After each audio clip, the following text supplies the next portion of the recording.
Pemirsa, edukasi tentang menjaga kelangsungan ekosistem pesisir perlu diberikan sejak dini. Hal ini penting untuk meningkatkan pengetahuan kepada generasi penerus agar senantiasa menjaga lingkungan pesisir. Sebagai negara kepulauan, Indonesia dikelilingi oleh pesisir dan lautan. Oleh karena itu, ekosistem pesisir dan laut perlu dijaga ke depannya. Selain itu, edukasi sejak dini perlu diberikan untuk melatih dan memberi pengetahuan kepada anak-anak untuk menjaga lingkungan sekitar pesisir. Pemerhati Perikanan dan Kelautan, Ketut Adil Darmayasa mengatakan, kegiatan edukasi tentang menjaga ekosistem pesisir perlu dilakukan secara berkelanjutan. Pihaknya juga mengajak peran pelaku industri bidang perikanan untuk ikut andil dalam setiap kegiatan menjaga ekosistem pesisir.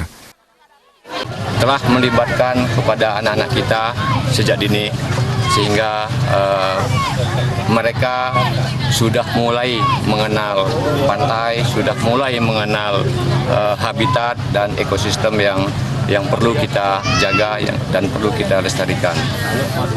Kami berharap acara-acara ke depan kami ingin melibatkan banyak pelaku-pelaku industri, terutama industri perikanan yang ada di benua untuk ikut serta andil dalam kegiatan-kegiatan ini seperti semacam ini.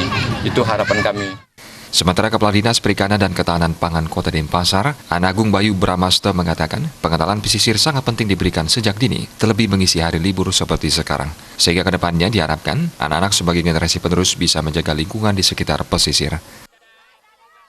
Hal yang positif yang pertama harus mengenal lingkungan. Karena kita bergerak di lingkungan laut pesisir, kita harus mengenalkan jadi apa sih yang ada di pesisir. Lalu ada kegiatan infrastruktur, menanam pohon pelindung di pantai, kemudian bermain dengan bilang sehingga mengenal alam pesisir. Itu tujuannya sebenarnya. Andika dan Adi Setiawan, Bali TV.